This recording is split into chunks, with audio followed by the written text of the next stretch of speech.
गेल्या 2 वर्षांपासून प्रलंबित असलेल्या बीज भांडवल योजनेच्या अंमलबजावणीला अखेर गती मिळाल्याची चिन्हे दिसू लागली आहेत. यामागे परिघा वेलफेअर फाउंडेशनच्या सातत्यपूर्ण पाठपुरावा निर्णायक ठरलाय. महात्मा फुले मागासवर्ग विकास महामंडळ मर्यादित अंतर्गत राबविण्यात येणारी ही योजना पुन्हा चर्चेत आली आहे. या योजनेअंतर्गत एकूण 103 लाभार्थ्यांनी ऑनलाईन आणि ऑफलाईन माध्यमातून आवश्यक कागदपत्रांची पूर्तता केली होती. मात्र सर्व प्रक्रिया पूर्ण होऊनही 2 वर्षांपासून प्रत्यक्ष कर्ज मंजुरी झाली नव्हती. विशेष म्हणजे कागदपत्रांमध्ये कोणतीही त्रुटी नसतानाही लाभार्थ्यांना कोणतीही स्पष्ट माहिती देण्यात आली नव्हती. त्यामुळे महिलांमध्ये तीव्र नाराजी निर्माण झाली होती. या पार्श्वभूमीवर परिघा वेलफेअर फाउंडेशनच्या अध्यक्षा मीनाक्षी शेगावकर यांनी पुढाकार घेत संबंधित अधिकाऱ्यांशी थेट संवाद साधला. सहाय्यक लेखा अधिकारी लोहकरे आणि प्रादेशिक व्यवस्थापक संतोष शिंदे यांच्याकडे विचारणा केली असता जिल्हाधिकारी कार्यालयाकडूनच विलंब होत असल्याची बाब समोर आली. दरम्यान संतप्त लाभार्थी महिलांनी 1 एप्रिल 2026 रोजी जिल्हाधिकारी कार्यालयासमोर जोरदार निदर्शने करत प्रशासनाचं लक्ष वेधलं. यावेळी अप्पर जिल्हाधिकारी व जिल्हाधिकारी यांना निवेदन सादर करून तातडीने योजनेची अंमलबजावणी करण्याची मागणी करण्यात आली. या आंदोलनाची दखल घेत अप्पर जिल्हाधिकारी हेमांगी पाटील यांनी आंदोलनकर्त्या महिलांची भेट घेतली आणि सर्व प्रलंबित प्रकरणांना गती देऊन लवकरच कर्ज मंजुरीचे आदेश काढण्याचे आश्वासन दिले. यामुळे दीर्घकाळ प्रलंबित असलेल्या या योजनेला आता चालना मिळण्याची शक्यता निर्माण झाली असून महिलांच्या आर्थिक सक्षमीकरणाला मोठा हातभार लागलाय. परिघा वेलफेअर फाउंडेशनच्या सातत्यपूर्ण प्रयत्नांमुळे प्रशासनालाही या प्रश्नाची गांभीर्याने दखल घ्यावी लागल्याचं स्पष्ट झालंय. नमस्कार सर्वांना.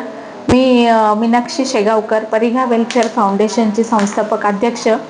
गेल्या कित्येक वर्षापासून संस्था ही विविध शासकीय योजनांचे लाभार्थ्यांना लाभ मिळवून देण्याचं काम करत आहे.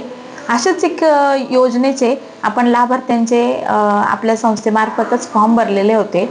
एकूण 103 लाभार्थी याच्यामध्ये परिपूर्ण कागदपत्र देण्यामध्ये यशस्वी झाले आणि यांचे ऑनलाईन ऑफलाईन तसेच कागदोपत्री पूर्तता आपण सर्व केली.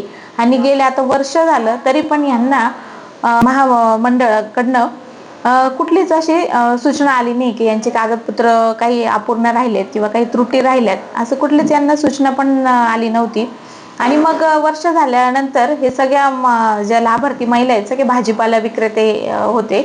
मग ते आपल्याकडे त्यांची रीक चालू झाली की मॅडम काय झालं, आता आम्हाला गरज होती, मुलांची शाळेची फी आहे किंवा आता उन्हाळ्यामध्ये पावसाळ्यामध्ये त्यांना ते छत्र्या लागतात त्यांचा व्यवसाय करण्यासाठी, तर अशा मॅडम आता आम्हाला गरज होती. मग मी आणि माझे सहकारी सर्व लाभार्थी यांना घेऊन आम्ही त्या दिवशी महात्मा फुले विकास महामंडळ यांचे जे सहाय्यक लेखाधिकारी आहेत लोहकरे साहेब, आपण तिथे त्यांची भेट केली. त्यांना विचारणा केली असता त्यांनी आपल्याला सांगितलं की जिल्हाधिकारी कार्यालयाकडनं विलंब होत आहे.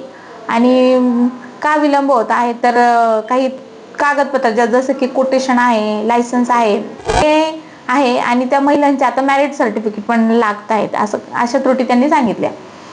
म्हणून मग आम्ही जेव्हा लाभार्थ्यांना हे सांगितलं की आता असे कागदपत्र लागणार आहे, तर ते सगळ्या लाभार्थी महिला खूप संतप्त झाल्या की मॅडम अधिकाऱ्यांनी सांगितलं आम्हाला. 1 वर्ष झाले सर्व महिलांचे आम्ही फळ विक्रेते, भाजी विक्रेते, गरीब गरजू महिलांचे फॉर्म भरलेले. वर्ष होऊन संपूर्ण कागदपत्र पूर्ण केलेले असताना सुद्धा त्या बिचाऱ्यांना त्यांची 50,000चा निधी त्यांना जो मंजूर झालेला आहे तो मिळत नाही. आणि कागदोपत्री सर्व त्यांची पूर्तता झालेली तरी पण वारंवार आम्ही जिल्हा कार्यालयाच्या ऑफिसला पाठपुरावा घेतो.